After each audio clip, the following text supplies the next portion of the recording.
Bob Trev, qué bueno tenerte aquí.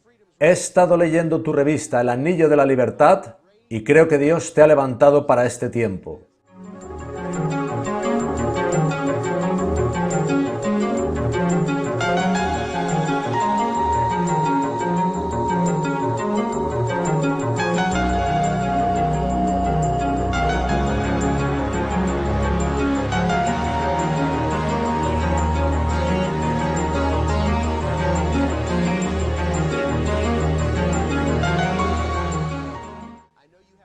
Antes de comenzar, pidamos a Dios que su Espíritu Santo esté con nosotros, porque, por lo que sé de ti, tienes mucho que compartir con nosotros. ¿Te arrodillarías conmigo? Padre Celestial, te pido estés con mi hermano Bob Trev. Te doy gracias por haberlo levantado para este tiempo crítico para la Iglesia Adventista del Séptimo Día. Unge sus labios para su alto llamado, ahora que nos trae revelaciones de lo que sucede no solo en el mundo, sino también en la Iglesia, y cómo ello conduce a las profecías del fin. Dedicamos este vídeo a tu nombre, honor y gloria, en el santo y bendito nombre de Jesús. Amén.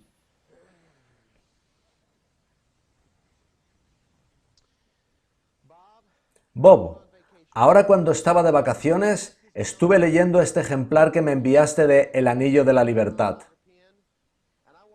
He de decirte que hacía mucho tiempo que un documento no me removía tanto como lo ha hecho este material que tú has aunado. El Señor ha puesto en ti el entendimiento de lo que está sucediendo en nuestra Iglesia. Lo que queremos hacer en este vídeo es simplemente permitirte hablar y revelar las cosas que has descubierto, para que este histórico pueblo adventista de Dios tome conciencia de dónde está en estos momentos de la historia. No obstante, antes de entrar en eso, creo que al pueblo adventista que esté viendo este vídeo le gustaría conocer quién eres tú. Para serte completamente sincero, hace tan solo un año yo no sabía quién era Bob Trev, pero de repente todo el mundo habla de El Anillo de la Libertad y de su fabuloso contenido. Cuéntanos de ti. ¿Siempre fuiste adventista del séptimo día? ¿Te formaste en nuestro sistema educativo? ¿Cómo surgió el Anillo de la Libertad? Cuéntanos cómo llegaste hasta aquí, Bob. Antes de nada, John, quiero decir que es un privilegio estar aquí. Creo que estamos en deuda contigo por el trabajo que has hecho con este programa. Ha despertado a la Iglesia como nada más lo ha hecho. Es un honor estar aquí contigo. Yo soy un adventista de tercera generación. Crecí en el amor al Señor. Mis padres eran devotos. De niño y de adolescente pasé mucho tiempo caminando por la naturaleza, y todavía lo hago. Siempre he amado la influencia del Espíritu de Dios que viene por la palabra así como por la naturaleza. De niño era plenamente consciente del segundo advenimiento. En mi dormitorio tenía una foto de la escena. Incluso le pedí al Señor que me mostrara en sueños cómo sería. También era plenamente consciente de los eventos de los tiempos del fin. A los 11 años más o menos leí El conflicto de los siglos. Quedé estupefacto con lo que leí. Conmovió mi corazón como nada antes lo había hecho, y me preguntaba por qué no se escuchaba de eso en los sermones.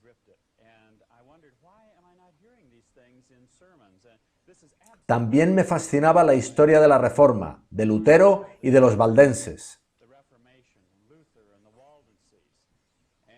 Desde entonces, siempre que he podido, me he hecho con libros antiguos de teología histórica y los he leído.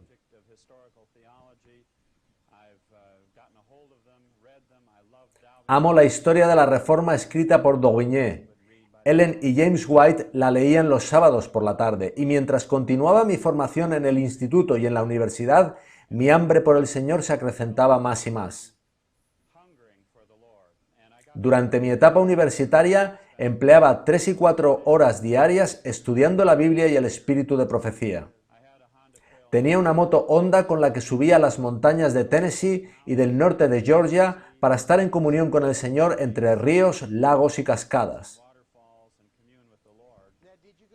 ¿Fuiste a la Universidad Misionera del Sur como yo? Sí, y también a la de la Unión Atlántica. Recorrí todo nuestro sistema educativo salvo el año del jardín de infancia.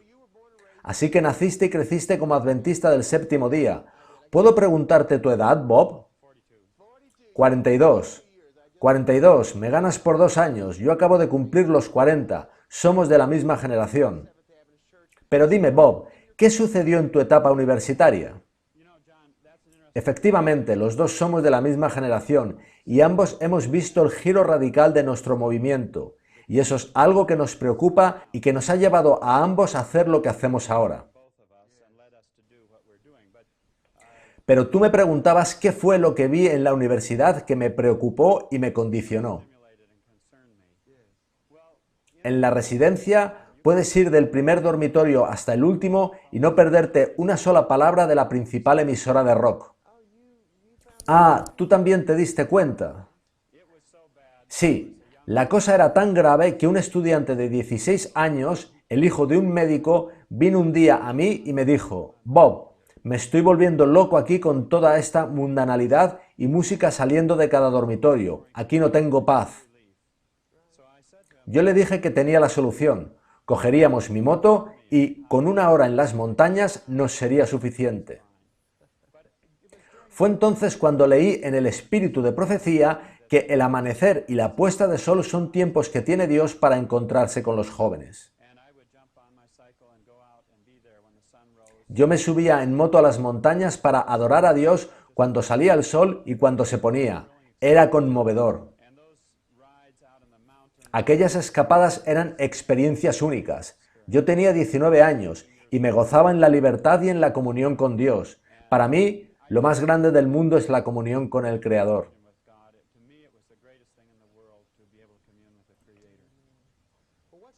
¿Qué comenzó a suceder en la universidad que te ayudó a darte cuenta de que las cosas no iban bien en la iglesia adventista? Me comentabas antes que comenzaste a darte cuenta de que las cosas serían completamente diferentes en 20 años, cuando los estudiantes de entonces estuvieran en posiciones de liderazgo. A finales de los 60 y principios de los 70 veías que, en unos 20 años, habría terribles turbulencias en la iglesia adventista porque los que entonces se estaban formando serían los futuros administradores. ¿Es así, Bob? Absolutamente. Al mirar a mi alrededor, veía una titánica lucha que iba más allá de simplemente teología, lo cual ya es muy importante. Se trata del mismísimo núcleo de nuestra experiencia, del temor del Señor y de si nos entregamos y sometemos al Señor o si nos embebemos de otras cosas. Y al mirar a mi alrededor, me decía a mí mismo que en unos 20 años veríamos en esta iglesia un trastorno inimaginable. Bob, aprecio muchísimo tu honestidad y franqueza, y lo digo porque antes me dijiste que tú estuviste enredado en las herejías de Desmond Ford. ¿Nos hablarías un poco de eso? Bueno, yo pasé una temporada en África, bajo el Cuerpo de Voluntarios Adventistas, enseñando en instituto y universidad sobre Biblia y espíritu de profecía. En la universidad había un excelente profesor de Biblia que comprendía muy bien la gran controversia. Cuando volví al seminario, quedé impactado por el espíritu ecuménico que en él se respiraba. Hay buenos hombres allí, pero lo que predomina es el ecumenismo. Era realmente inquietante. Ya sabemos que se enseña nueva teología. Ahora también se usa la visión 2020. Hay departamentos enteros metidos en todo eso. Pero, ¿cómo fuiste arrastrado por la corriente de Desmond Ford? Tras 5 trimestres en el seminario de Andrews, sabía que tenía que encontrar respuestas a esos asuntos. Incluso tras haber estudiado el espíritu de profecía y la Biblia varias horas cada día durante años, me alarmaban tanto las cosas que estaba encontrando que supe que necesitaba tiempo para responder a estos asuntos por mí mismo. En la Universidad Misionera del Sur yo vi cómo se retorcían las cosas con respecto al santuario celestial. Aquello no encajaba con el libro El conflicto de los siglos, tampoco con los mensajes de los tres ángeles. El enfoque completo del seminario era muy preocupante. La aproximación a Roma era muy significativa. Yo me embebía en el conflicto de los siglos y aquello no cuadraba con lo que me habían enseñado. De hecho, justo después de volver de África, tenía una clase en la que abiertamente teníamos libros ecuménicos. Uno de ellos, Nuevas formas de adoración, de James F. White, abogaba por adorar con bailarines profesionales. También recomendaba bailar a toda la congregación, todo ello en Andrews. No es de extrañar, por tanto, lo que se oye actualmente a nuestros predicadores. Los más mayores ven que no casa con lo que oían hace 30 o 40 años y no entienden el porqué del cambio. La razón es que nuestros ministros han sido formados en el ecumenismo. Y no solo eso se introdujo hace mucho en el sistema educativo. En el seminario había un profesor muy comprometido que, a veces, tenía que ayunar durante días antes de tocar ciertos temas debido a la hostilidad de los colegas que se habían formado en nuestras universidades. En cualquier caso, en aquella clase yo tuve que criticar aquel libro en particular.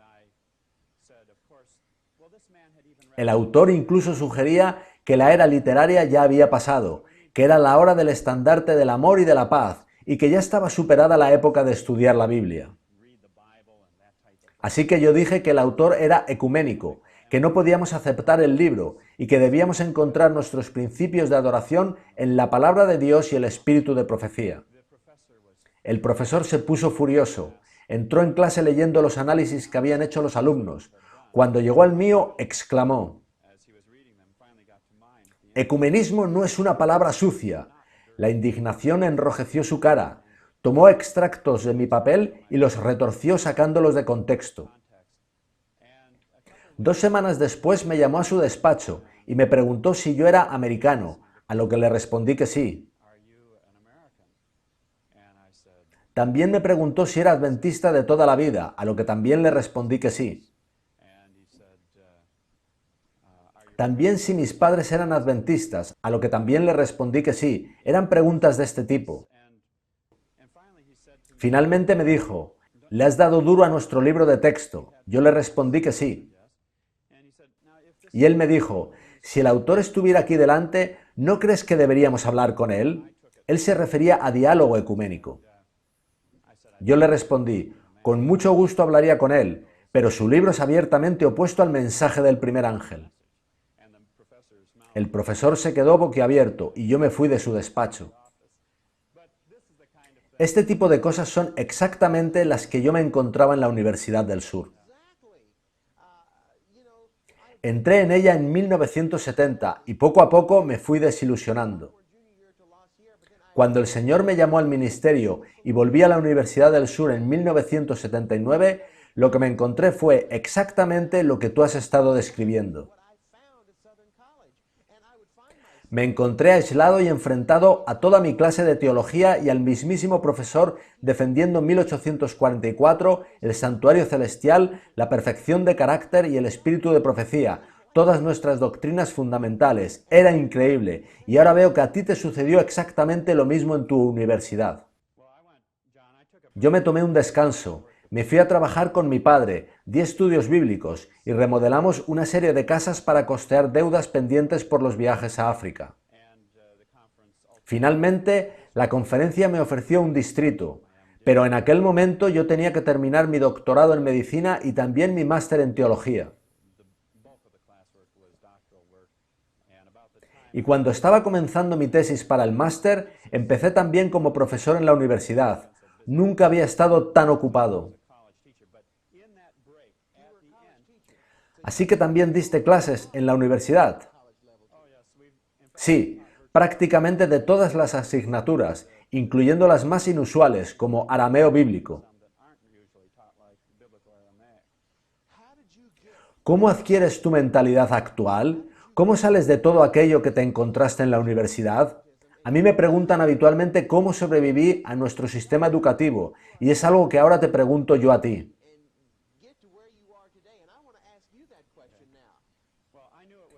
Yo sabía que tendría una batalla en el seminario, sobre todo tras mi primera etapa. En la segunda, guardaba muy cuidadosamente la comunión con Dios, con oraciones mañana y tarde, tanto individuales como en familia.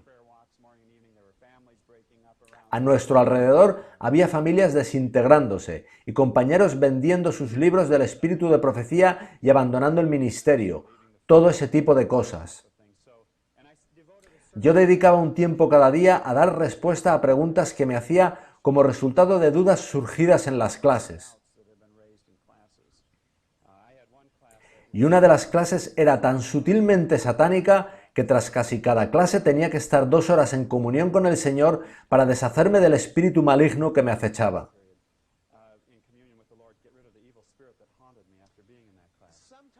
A veces, en mis clases en la Universidad del Sur, yo lloraba, porque veía cómo cambiaban la teología que yo conocía. Me encontraba yo solo enfrentándome a toda la clase y al profesor.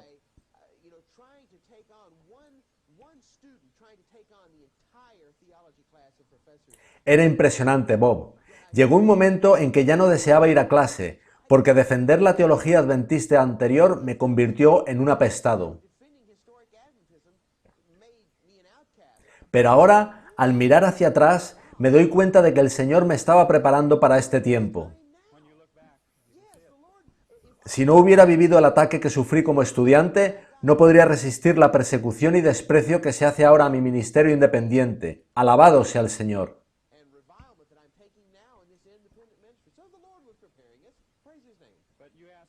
Pero tú, John, me preguntaste específicamente cómo fui arrastrado por la corriente de Desmond Ford.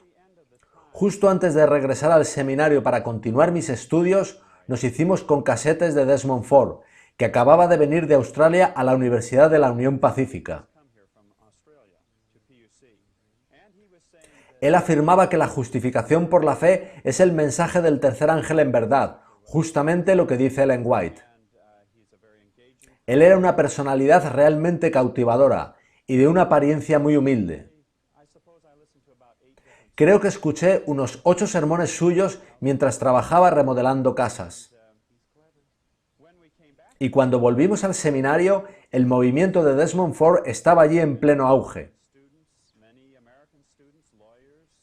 Había muchos estudiantes australianos, así como americanos, muchos eran abogados y en general gente muy brillante. Eran nuestros principales amigos, comíamos en sus casas y ellos en la nuestra, tuvimos muchas experiencias juntos.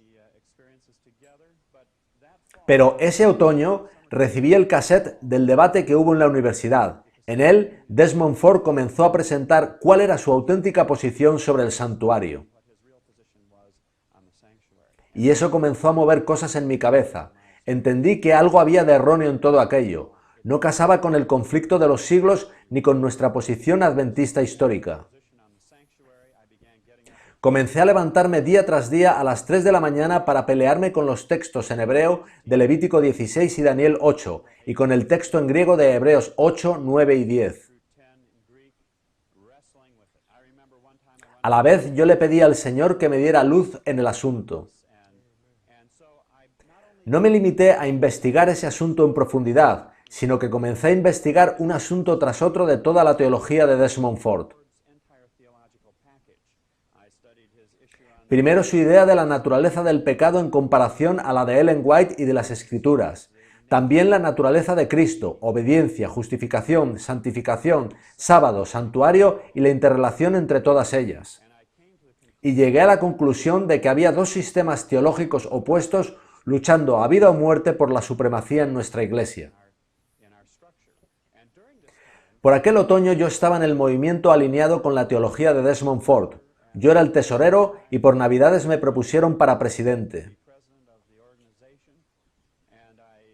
Yo no acepté, pues en aquel momento ya tenía suficientes dudas sobre a dónde se dirigía ese movimiento. Yo me puse a investigar más y hacia febrero del año siguiente, el año 1980, llegué a la conclusión de que aquello no era del Señor.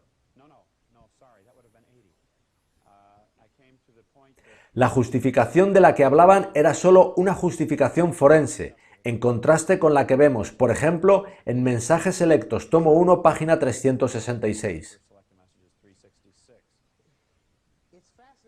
Es fascinante comprobar que esto sucediese en 1980, porque en 1979 fue cuando el Señor me sacó como un tizón arrebatado del fuego para ponerme en un ministerio que Él tenía para mí. Y justo entonces te sacó también a ti como a tizón arrebatado del fuego para ponerte en la obra que Él tenía para ti. Recuerda a la experiencia de Saulo camino a Damasco. Justamente ahí, por 1980, algo similar me estaba sucediendo a mí. Quisiera recalcar, John, que las personas de ese movimiento estaban empeñadas en tomar el mando en la Iglesia.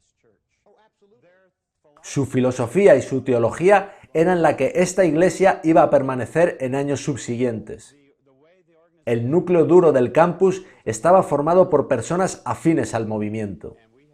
Recuerdo, por ejemplo, en cierta ocasión, un misionero que había adquirido sus posiciones doctrinales de la costa este. Él presentó 8 áreas en las que la nueva teología tenía que tomar el mando dentro de la Iglesia. Después marchó a hacer el doctorado y empezó a dar clase en el seminario justo después de concluirlo. Tras su vuelta, sucedieron cosas muy significativas. También empezó a haber grandes encuentros. Los oradores eran profesores que simpatizaban secretamente con el movimiento. Estaban abarrotados. Los oradores eran gente elocuente y los líderes del movimiento vigilaban detenidamente quién en la audiencia prestaba especial atención para luego ir a hablar con él y tratar de arrastrarlo al movimiento. Yo vi esos dos sistemas teológicos luchando por la supremacía y llegué a la conclusión de que el movimiento en el que yo estaba era falso. Me reuní con ellos y llevé mis materiales, se los entregué y les dije que ese movimiento no iba a ninguna parte y que no llevaba el mensaje que somos llamados a dar. Se quedaron boquiabiertos y me fui.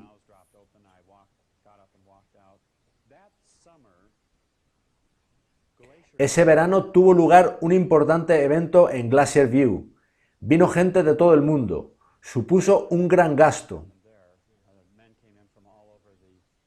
Desmond Ford había empleado 6 meses preparando un documento de 999 páginas que reunía prácticamente todos los argumentos históricos y del pensamiento del momento que podían presentarse en contra del santuario, y fue costeado por la Iglesia.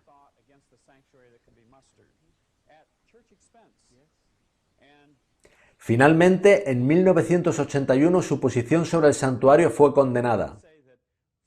Hay que decir que Desmond Ford obtuvo su doctorado en la Universidad de Manchester, donde su principal profesor fue F.F. Bruce, que pertenecía a la Iglesia de los Hermanos de Plymouth, que defiende que una vez salvo, siempre salvo, y que el anticristo es Antíoco Epífanes. Nosotros también estudiamos a Bruce en la universidad. Había una clase en la que nos hablaban de todos esos teólogos, y yo me preguntaba qué hacíamos estudiando a esa gente. Y veo que lo mismo sucedió contigo, incluso con aquel profesor tuyo que se indignó porque uno de sus alumnos cuestionaba el libro de texto seleccionado.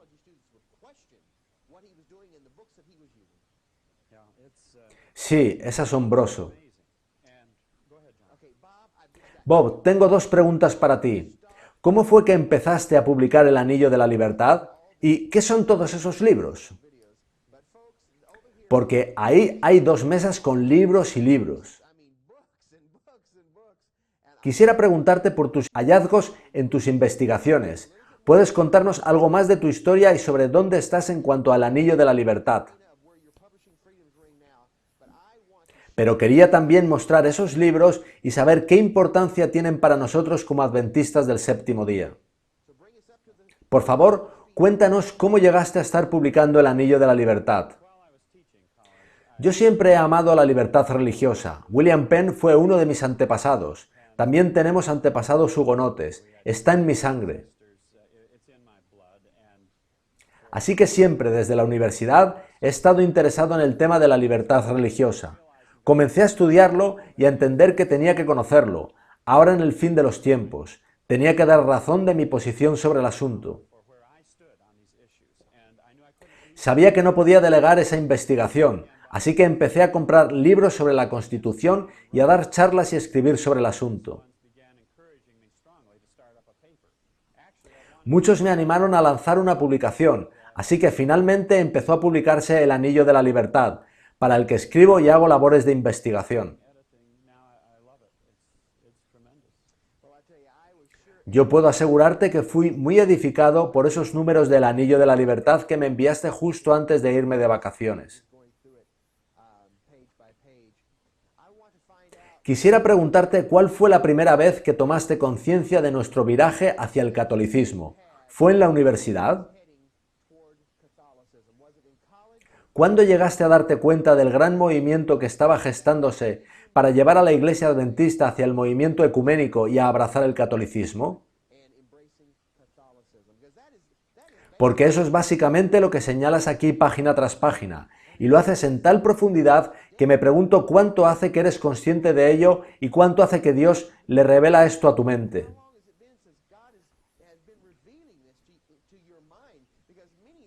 Porque muchos laicos se dan cuenta hoy en día de que eso está sucediendo. ¿Cuándo empezaste tú a darte cuenta? Antes de nada, quiero dar a Dios toda la gloria, porque ha habido veces en que Dios me ha guiado a una librería, he abierto un libro por una cierta página y he comprado ese libro por una sola frase. Pero tú me preguntabas cómo comencé a tomar conciencia de nuestro viraje hacia el catolicismo. Permíteme mostrarte un libro.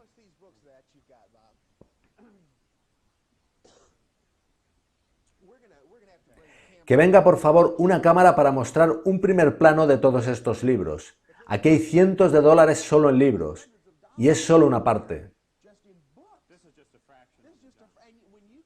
Fue divertido cuando el sábado pasado viniste a predicar a Rolling Hills. Llevabas una gran maleta con libros, y te seguía tu hijo con otra maleta de libros y otra más. Este es un material extraordinario. Comencemos y muéstranos libro a libro y página a página lo que has encontrado. Justo cuando estábamos comenzando El Anillo de la Libertad, entré en una librería y vi este libro de Malachi Martin, Las llaves de esta sangre, la lucha por el dominio del mundo entre el Papa Juan Pablo II, Mikhail Gorbachev y el Occidente capitalista. Instantáneamente supe que era un libro importante. De hecho, el primer número de El Anillo de la Libertad es una rápida sinopsis del libro. Inmediatamente me di cuenta de que esta era la otra cara de la moneda del conflicto de los siglos, tal y como cuenta Ellen White en el capítulo La libertad de conciencia amenazada. He de retrotraerme un poco al momento en que comenzamos un grupo de estudios sobre el asunto de la celebración. Y lo estudiamos a partir del capítulo de El conflicto de los siglos titulado La verdadera conversión es esencial, donde se muestra que este pentecostalismo es el profetizado falso reavivamiento que busca debilitar la verdad. John, lo que yo veo en la Iglesia es una titánica lucha espiritual del Señor tratando de producir el reavivamiento de la piedad primitiva. Y ciertos elementos bajo la influencia del adversario de Cristo haciendo todo lo imposible por impedirlo. Y el papado está muy claramente involucrado en esa lucha. Malachi Martin cuenta cómo el papado estaba involucrado, por supuesto, en derribar el telón de acero y en todos los rápidos sucesos que tuvieron lugar en la Europa del Este con la desaparición del comunismo. Pero yo he estado hablando también de otro libro, El pueblo de Dios, la lucha por el catolicismo mundial, de Penny Lennox. Penny Lennox, que es un escritor católico liberal, nos cuenta que Juan Pablo II quiere devolver el mundo entero a donde estaba antes de la Reforma Protestante.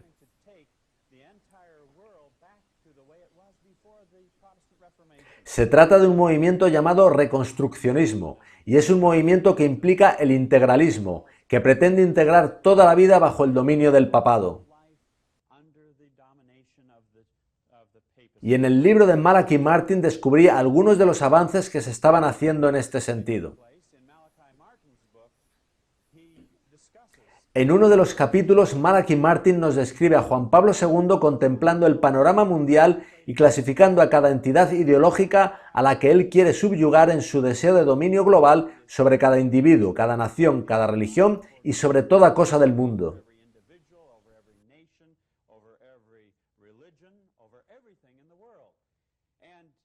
Y en esa clasificación aparece una categoría correspondiente a los grupos minoritarios, entre los cuales se cita en el libro a los adventistas del séptimo día.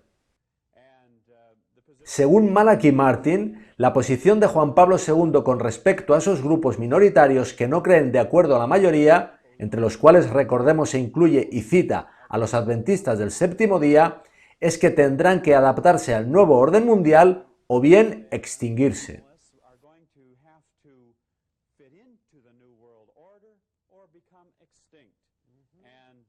Extinguirse.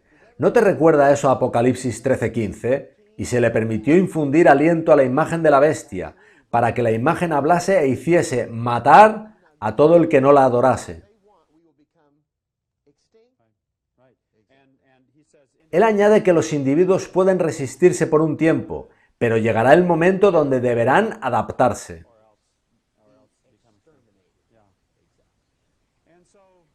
También reflejamos en el Anillo de la Libertad la convicción de Juan Pablo II de que esos grupos minoritarios, entre los que figuraban los adventistas del séptimo día, debían ser absorbidos dentro de la fe de la Iglesia romana.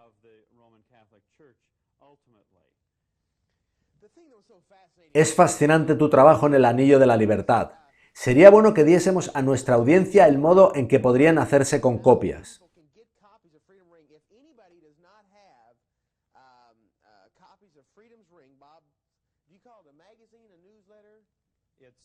Sí, la tenemos solo en versión impresa.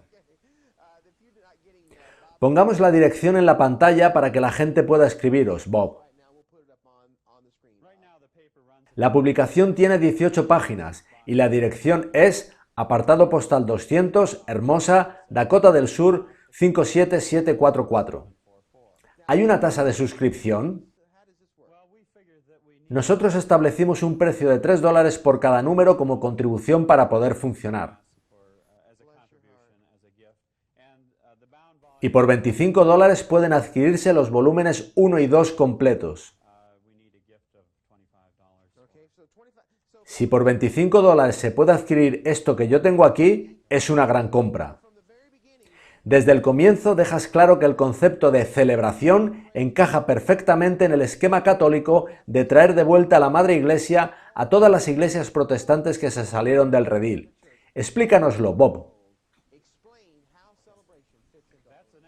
Sí, una tarde me encontraba en mi biblioteca personal y pensé en lo interesante que sería acceder a documentos jesuitas sobre su plan para alcanzar lo que cuenta Ellen White en El conflicto de los siglos, traer a todas las iglesias de vuelta al redil. Ese material es inaccesible, pero hay documentos públicos, y pensé en los del Concilio Vaticano II. Son 2 volúmenes, ¿verdad? Yo los tengo. Fue el Papa Juan XXIII quien convocó el Concilio Vaticano II. Fue en 1962, ¿verdad? Bueno, en realidad lo hizo el 25 de enero de 1959. Oh, explícanos por favor qué fue el Vaticano II. Permíteme primero, John, contar los antecedentes históricos del concepto celebración. La primera sección de los documentos del Vaticano II es la Constitución de la Liturgia Sagrada. Es importante explicar esa palabra, porque mucha gente no sabe lo que es. La liturgia es el servicio de adoración. Exacto, y eso ha estado agitando mucho nuestra iglesia.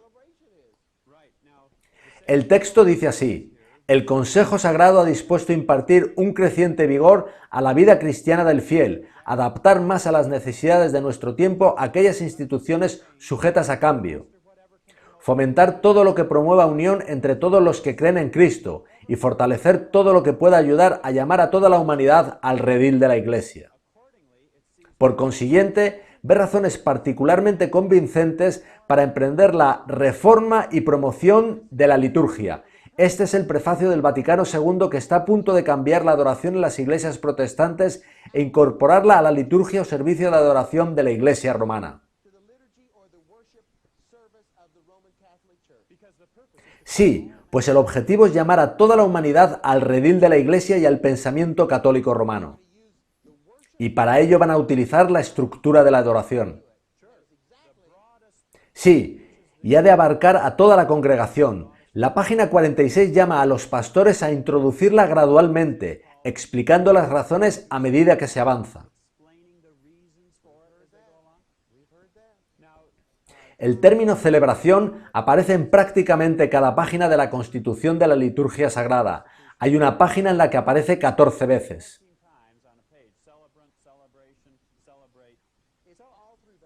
Celebración es un término católico para sus servicios, bodas, funerales, Eucaristía, misas, etc. Todo eso son celebraciones. Hasta el Concilio de Trento fue llamado una celebración, y aquí tenemos la bula para la celebración del Concilio de Trento. Y la realidad es que, desde hace unos años, la palabra celebración aparece por todos lados en nuestra iglesia, periódicos, boletines, todo el mundo menciona esa palabra. De repente, la palabra celebración cobró vida en la Iglesia Adventista del Séptimo Día, y no podía figurarme de dónde vino. La palabra estaba por todos lados, el liderazgo hablaba de celebración, todo era una celebración. Y ahora me doy cuenta de que este fue el término empleado en 1962 en la documentación del Concilio Vaticano II para el tiempo de adoración. Es de ahí de donde proviene.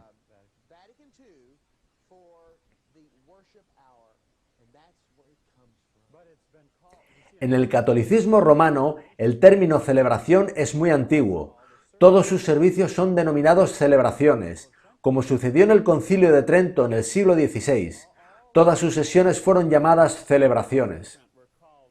De hecho, el término se remonta a las religiones de misterios de la antigua Babilonia. Ellas celebraban los misterios. El problema, Bob, es que no solo hemos adoptado la palabra, hemos adoptado mucho más, en concreto, todo lo que el término católico celebración conlleva. Sí, y la secuencia del desarrollo histórico que nos lleva al punto donde estamos ahora es absolutamente fascinante y asombrosa. Pero hay más sobre la celebración. De acuerdo con el Vaticano II, el domingo es la principal celebración de Roma. Y empecé a darme cuenta del paralelo entre desarrollos que estaban teniendo lugar en nuestra Iglesia con el flujo indicado en la Constitución de la Liturgia Sagrada.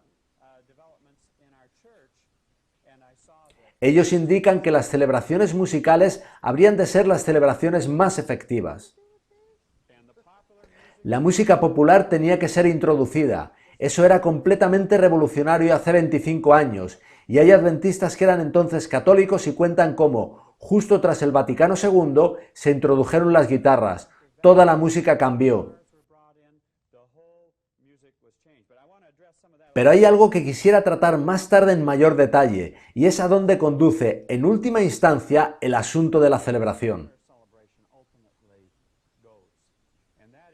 Porque durante la Inquisición española, la más pía y sagrada celebración del papado era el auto de fe, donde los herejes eran llevados a la hoguera. Este libro, Historia de la Inquisición en España, de Henry Charles Lee, es la obra más concluyente sobre el asunto.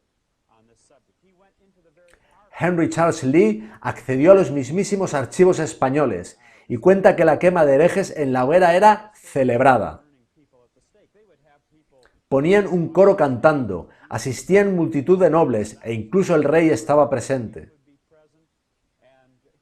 El libro tiene un capítulo titulado La celebración, referido a la celebración del auto de fe. Si los que iban a ser quemados se amedrentaban y pedían reconciliación con la Iglesia, los inquisidores deliberaban, y si estos decidían acceder a la petición, la ley canónica decía que tenían que pasar el resto de sus días en prisión.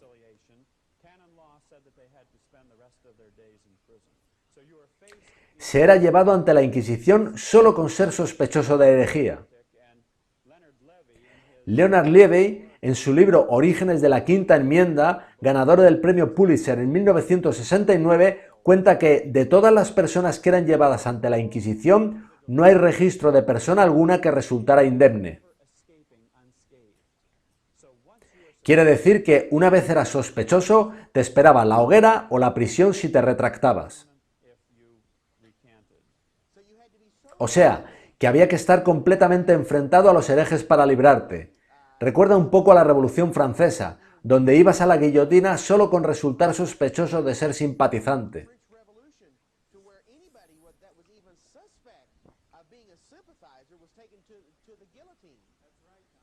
Así es, John. Henry Charles Lee tiene otro libro titulado La Inquisición de la Edad Media. Esta es solo una edición resumida. La edición completa con los 3 volúmenes es mucho más gruesa. Él cuenta cómo los inquisidores podían interrogar a toda la población de un lugar acerca de lo que sabían sobre posibles herejes. Solo había una manera de escapar, y era cuando la población acordaba no contar nada unos de otros. Eso era el principio de la Inquisición. Luego los inquisidores encontraron otros medios. Pero la traición a otros era la prueba de la conversión. La Inquisición estaba diseñada para infundir absoluto miedo y terror en la población, de modo que ésta estuviese dispuesta a contar todo lo que supiera.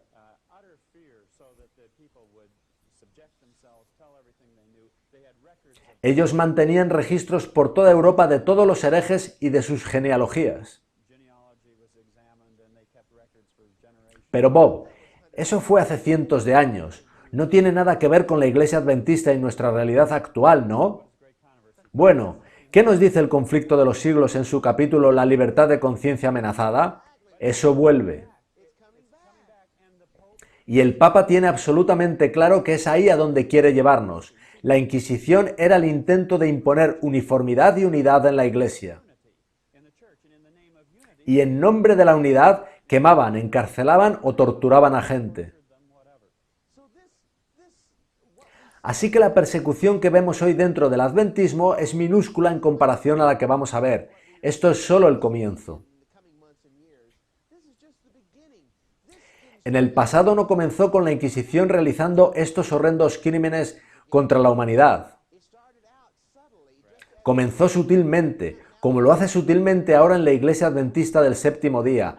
Pero esto no es nada, esto es un juego de niños comparado con lo que el pueblo de Dios va a tener que sufrir de sus propios hermanos adventistas.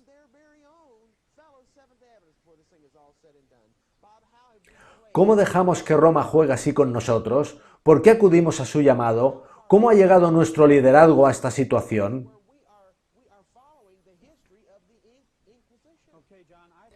Permíteme, John, repasar el desarrollo histórico de estas cosas ciñéndonos a los hechos. Nosotros los adventistas sabemos que en la década de 1950 hay una tremenda conmoción en nuestra iglesia por nuestras reuniones con evangélicos. En 1957 se publica Preguntas sobre Doctrina. Y es muy interesante que en 1958 G.C. Berkouwer, un prominente teólogo holandés reformado, editó un libro titulado Desarrollos recientes en el pensamiento católico romano. En él advierte al mundo cristiano de que, si no toma una posición basada en la palabra de Dios, recaerá en las decisiones ex cátedra de Roma. En el año siguiente, 1959, el Papa Juan XXIII anuncia el 25 de enero su intención de convocar un concilio ecuménico. De 1962 a 1965 se celebra el Concilio Vaticano II, que cambiaría para siempre la fachada del mundo religioso y que aboga por unos revitalizados servicios de celebración que atraigan al mundo de vuelta al redil de Roma.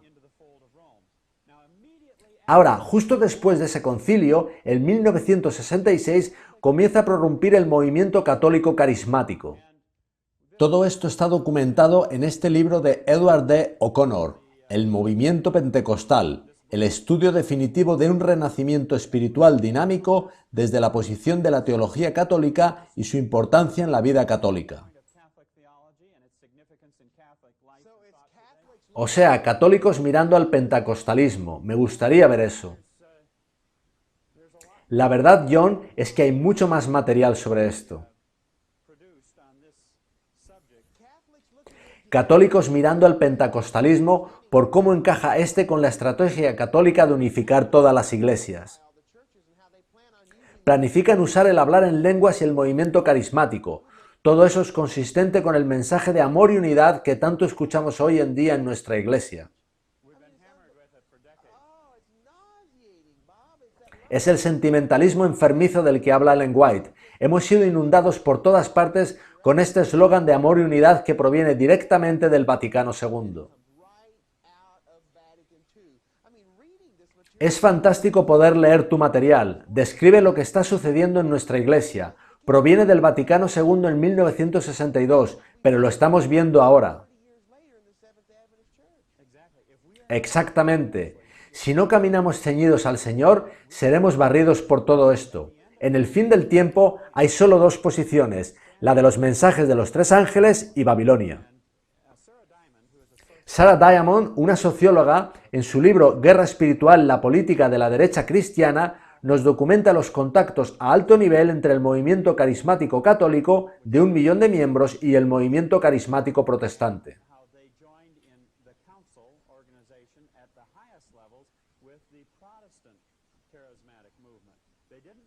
Ellos no querían que lo supieran los miembros, lo hicieron secretamente, pero ella nos lo cuenta aquí. Es un libro fascinante, nos muestra todo el panorama. ¿Dónde puede la gente hacerse con estos libros? La mayoría de ellos pueden comprarse en la página B. Dalton. Los documentos del Vaticano II pueden comprarse en Earthmont.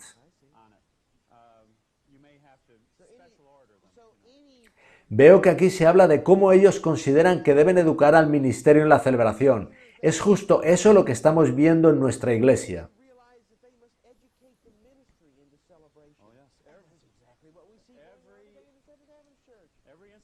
Desde luego, toda institución de enseñanza superior ha de promover el ecumenismo. Ahora, volviendo a nuestra cronología, es muy interesante lo que sucede en 1968. Ahí nos unimos a una parte muy significativa del Consejo Mundial de Iglesias, llamada Familias Confesionales Mundiales. Y lo documenta este libro titulado Diccionario del Movimiento Ecuménico.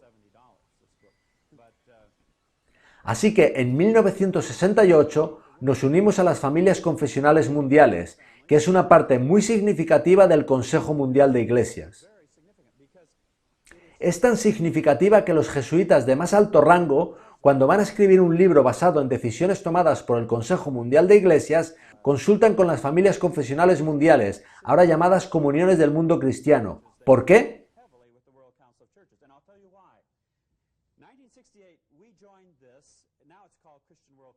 En 1968 nos unimos nosotros, y el mismo año se unió el Secretariado Vaticano para promover la unidad cristiana. Pero es curioso que cuando se pregunta a nuestros líderes de la Conferencia General si tenemos algo que ver con el Consejo Mundial de Iglesias, ellos lo niegan categóricamente.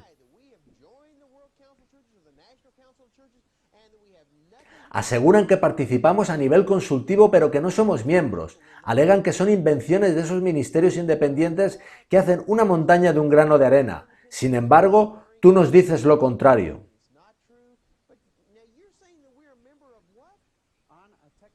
Técnicamente hablando, no somos miembros, pero pertenecemos a las familias confesionales mundiales, a las que también pertenece la Iglesia Católica, y esta ejerce una tremenda influencia en el Consejo Mundial de Iglesias.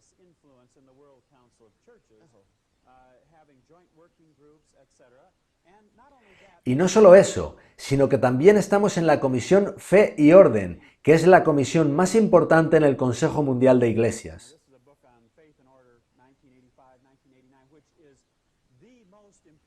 Este libro, Fe y Orden, de 1985 a 1989, es un informe de la reunión de 1989, y en la parte final señala quién fue allí nuestro representante, Dr. Howell Dederen, Iglesia Adventista del Séptimo Día, Seminario de Andrews. Estuvimos allí, tuvimos un representante, él es uno de nuestros principales profesores, forma nuestros pastores, no puede extrañar lo que escuchamos en los púlpitos. Una razón, John, por la que nuestro ministerio a nivel mundial no hizo verdaderamente frente a Desmond Ford es que ya habíamos avanzado en el sendero de su teología. Las posiciones de la nueva teología sobre la naturaleza del pecado y la naturaleza de Cristo se estaban enseñando ya en el seminario. Tú escribes aquí que el patrón establecido fue celebrar para luego aplastar. ¿Qué quiere decir eso? Es lo que ya hablamos. De acuerdo con el conflicto de los siglos, la unión de iglesias es el último paso antes de la persecución, y la persecución en el fin del tiempo lleva el decreto de muerte. Bob, ¿podemos animar a nuestros hermanos adventistas con que el movimiento de la celebración haya entrado con tanta fuerza en nuestra iglesia desde el catolicismo, considerando que el siguiente paso es la gran persecución? ¿Es esto simplemente el precursor?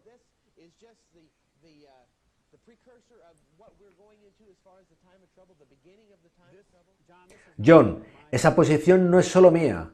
Hablo con eminentes y prominentes líderes fieles de nuestra iglesia y ellos están de acuerdo en que estamos en los preliminares de algo que va a desarrollarse, que va a ir a más y que va a hacerse global.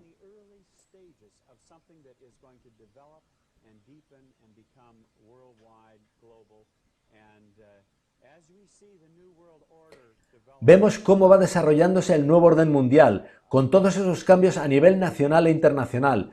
Todo eso apunta al impresionante cumplimiento de lo que hemos estado predicando durante décadas.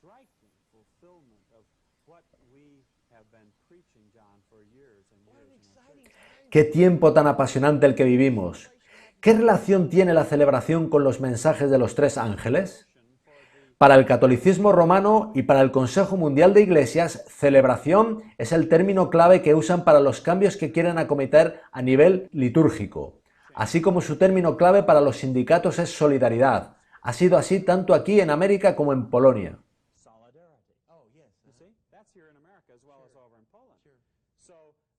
Así que celebración es el término clave para la convergencia de las iglesias. En 1974 tiene lugar la unión secreta a alto nivel entre católicos y protestantes carismáticos. En 1977 se reúnen en Roma las familias confesionales mundiales y nuestro representante, Bebe Beach, entrega el 18 de mayo la medalla de oro de nuestra institución al Papa Pablo VI. En 1981 el sacerdote católico Brown da el discurso inaugural en la Convención Mundial de la Confraternidad de Hombres de Negocio para el Evangelio. Y la publicación Nuevo Pacto del Movimiento Carismático Vaticano destaca el carisma del movimiento pentecostal. Una convergencia estaba teniendo lugar. Ahora, la palabra convergencia no es poca cosa. Este es un libro del Consejo Mundial de Iglesias titulado Convergencia Ecuménica del Bautismo y la Eucaristía en la Celebración. Celebración es el término que se está usando para la convergencia ecuménica que está teniendo lugar. Y aquí se habla de dos cosas claves que Roma quiere unificar: bautismo y Eucaristía. O sea que la celebración niega totalmente los mensajes de los tres ángeles. Es lo opuesto. En el fin del tiempo hay dos movimientos. Está el movimiento de Dios de los mensajes de los tres ángeles a toda nación, tribu, lengua y pueblo. Este movimiento llama a salir de Babilonia y a abandonar todo aspecto de la celebración babilónica. El otro movimiento es el ecuménico, que está tratando de llevar a todo el mundo a Babilonia, con la coalición del papado, el espiritismo y el protestantismo apóstata. Así que vamos a ver gran confusión, vamos a ver a mucha gente irse y a gente pasando de un movimiento a otro. Pero lo que lo va a definir todo es el mensaje de los tres ángeles, porque en ellos está la clave de la verdad. Ahora, John, este libro fue publicado en los años 80 y describe que hay dos vertientes en la celebración.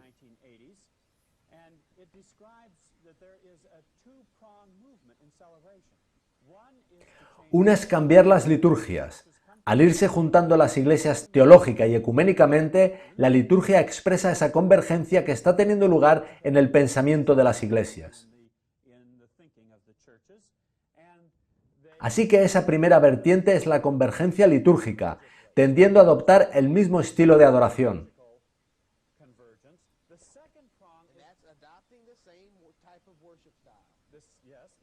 La segunda vertiente es traer a todas las iglesias y todos los individuos bajo el control de Roma.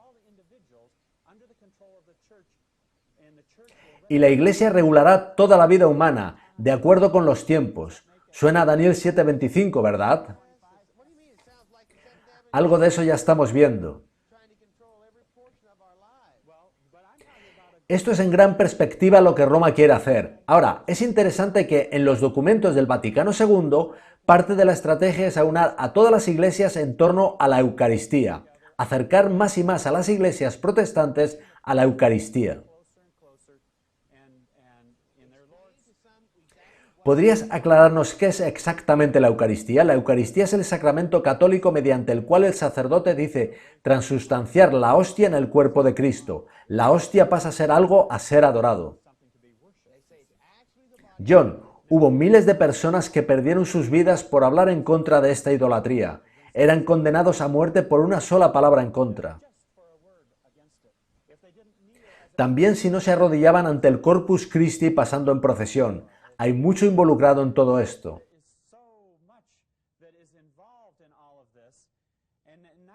En 1982, un prominente teólogo adventista, en representación de nuestra Iglesia, firmó un documento muy crítico. Se trata del documento Bautismo, Eucaristía y Ministerio. Nosotros firmamos ese documento en Lima, Perú. Dice así: más de 100 teólogos se reunieron en Lima, Perú, en enero de 1982 y recomendaron unánimemente transmitir este acuerdo, el texto de Lima, para el estudio común y la respuesta oficial de las iglesias. Estas representaban virtualmente a todas las principales tradiciones eclesiásticas: ortodoxos bizantinos, ortodoxos orientales, católicos romanos, luteranos, anglicanos, reformados, metodistas, unidos, discípulos, bautistas, adventistas y pentecostales. Ahora, este documento llama a las iglesias a unificarse en las áreas de bautismo y Eucaristía, de acuerdo con el llamado del Concilio Vaticano II. Pero el llamado a unificarse es también para el ministerio, y llevamos años viendo la integración del ministerio. En algunas áreas, nuestros ministros adventistas son ahora los principales ministros ecuménicos. Han participado en la Semana Mundial de Oración para la Unidad Cristiana, considerada por el Consejo Mundial de Iglesias como fundamental para la unidad ecuménica.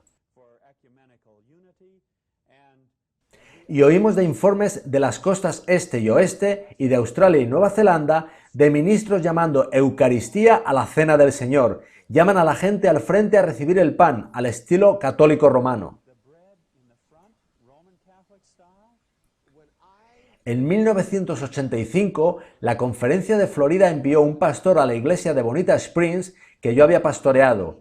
Yo pasé a tiempo completo al ministerio de televisión La Cuenta Atrás Profética.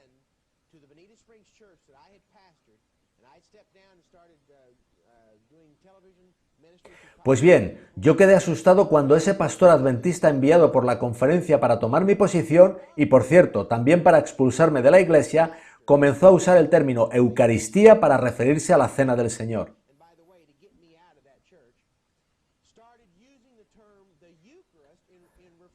Yo no podía creerlo. Él comenzó a usar términos católicos. Aquel fue el primer indicio que tuve de que ministros adventistas estaban siendo formados para usar terminología católica.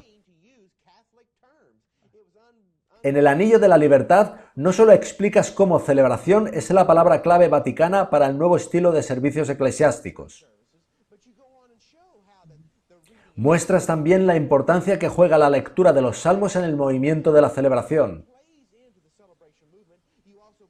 También hablas de lo absolutamente necesarios que son los movimientos físicos, tales como el aplauso, en la celebración.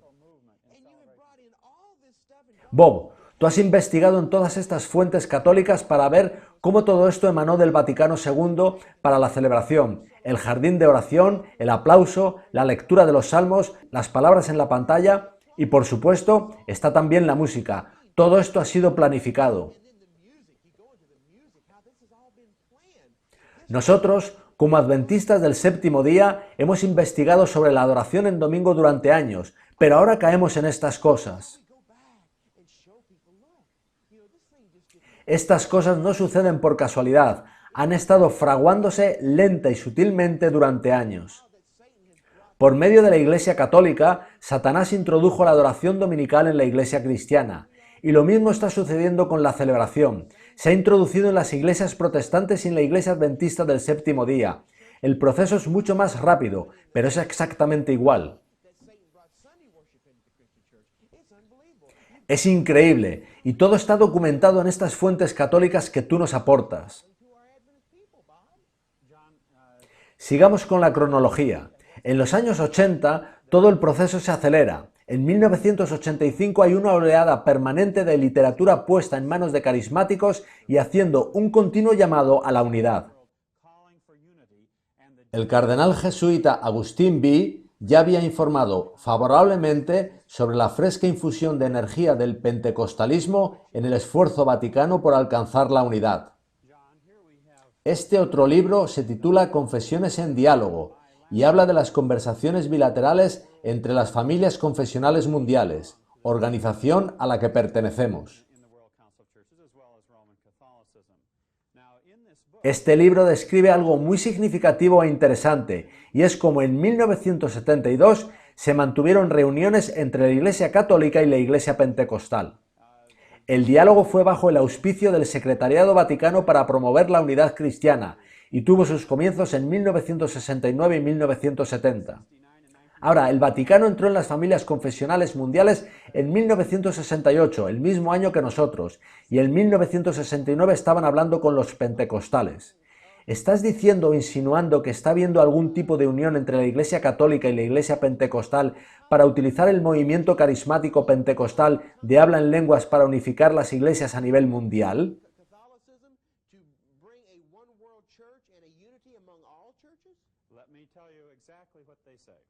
Permíteme citarte lo que dice exactamente. La frase final del informe de la reunión de 1973 ilustra el asombroso cambio que ha habido en las últimas décadas en las actitudes recíprocas. Los participantes en el diálogo son cada vez más conscientes de la creciente extensión y dimensión de las iglesias pentecostales y de la renovación carismática. Y son conscientes de que estos movimientos podrían tener profundas repercusiones en la renovación de las iglesias y el progreso hacia la unidad cristiana. El que catolicismo y pentecostalismo unan sus caminos solo tiene sentido considerando que ambos son conducidos desde el principio por el mismo espíritu. El espiritismo es muy profundo en la Iglesia Católica Romana. Ellen White habla de la unión de espiritismo y romanismo. Pero aquí son ellos mismos quienes lo dicen. Hablan de sus planes alrededor de 1970 de cooperar para unificar las iglesias. Así que la renovación pentecostal carismática es el vehículo que está usando Roma para atraer a todas las iglesias al redil. Por eso está tan activa en nuestra iglesia la dimensión pentecostal de la celebración. ¿Y cómo encaja la Eucaristía en todo esto del pentecostalismo? La Eucaristía es vista como la base de la unidad cristiana. Eso engarza con el documento Bautismo, Eucaristía y Ministerio. Recordemos que los documentos del Vaticano II llaman a la unidad en el área de la Eucaristía.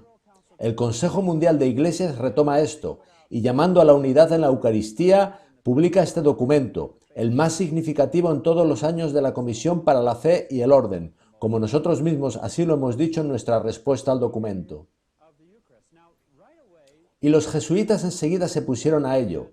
Karl Rahner, posiblemente el jesuita más relevante del siglo XX, publicó junto a Heinrich Fries, un teólogo ecuménico católico romano, este libro en 1983, justo un año después de este documento.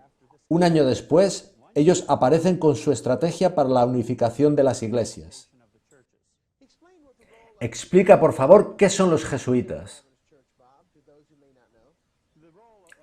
El papel de los jesuitas es deshacer todo lo que ha hecho el protestantismo.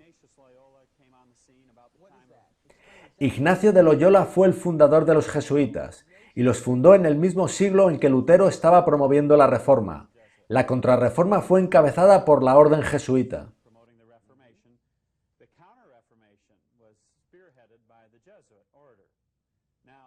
Y esto engarza con el misticismo que se está introduciendo ahora en nuestras iglesias, porque se trata de la introducción de los ejercicios espirituales de los jesuitas, y me gustaría hablar después de esto en mayor profundidad. Así que no solo hemos de lidiar con la celebración, sino también, por ejemplo, con la programación neurolingüística. Sí, todo esto enlaza también con la nueva era, pero sigamos ahora con la cronología. Querría señalar un punto muy significativo señalado en este libro de Karl Rahner.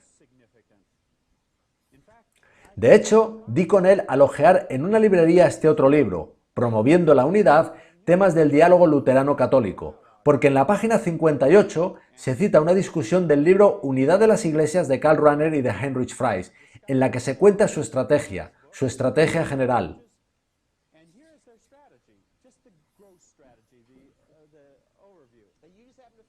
Así que, pasando por una librería, diste con este material.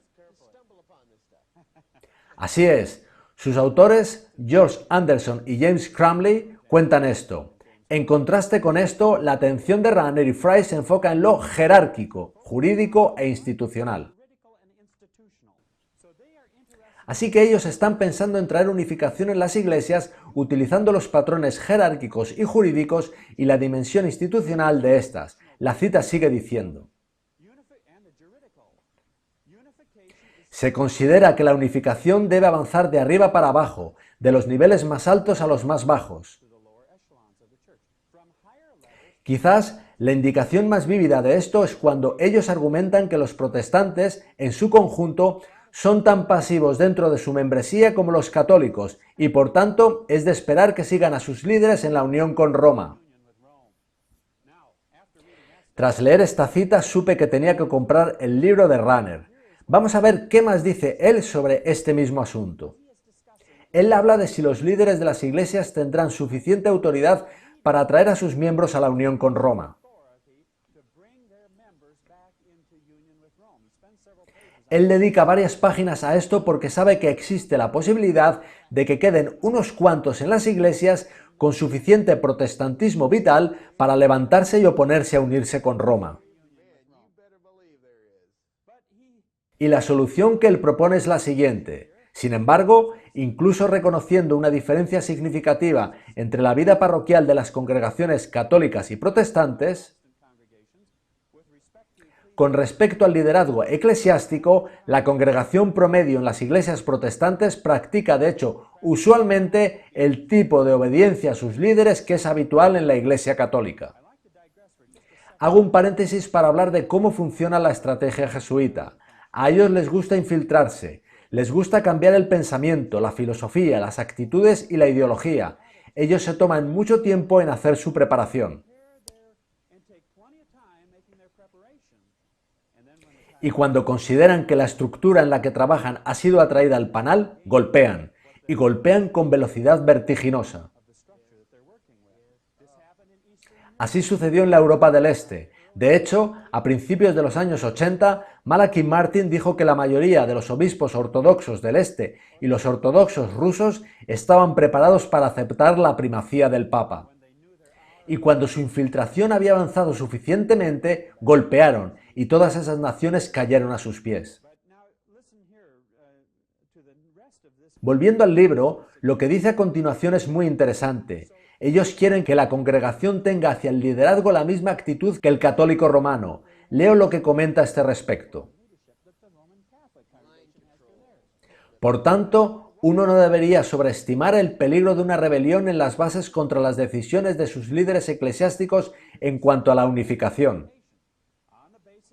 Basándose en su experiencia teológica y su conciencia religiosa, Los representantes de este liderazgo eclesiástico pueden decidir en favor de la unidad de la Iglesia y pueden también trabajar con celo suficiente entre los miembros de Iglesia para que sean comprensivos con esta decisión.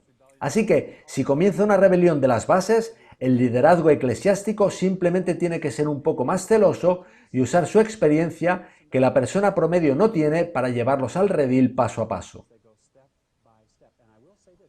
Es un proceso de paso etapa. Ahora, otra cosa muy significativa que Rahner cuenta en este libro es que en la macroiglesia mundial pensada por los jesuitas, cada iglesia mantendrá su propia estructura. Es mucho más sutil que lo que se piensa. Cada iglesia mantendrá su propia estructura y tendrá sus propias creencias fundamentales, pero trabajarán juntas en una atmósfera de diversidad reconciliada. Y, en última instancia, serán llevadas a reconocer el servicio petrino del papado como garante de amor, unidad y ortodoxia. Y los ministerios serán integrados trabajando juntos en el mismo tipo de programas, y ya estamos viendo esto en nuestra iglesia. Bob, todo esto que nos cuentas es asombroso y es muy fuerte. Nuestra audiencia tendrá que ver estos vídeos probablemente más de una vez.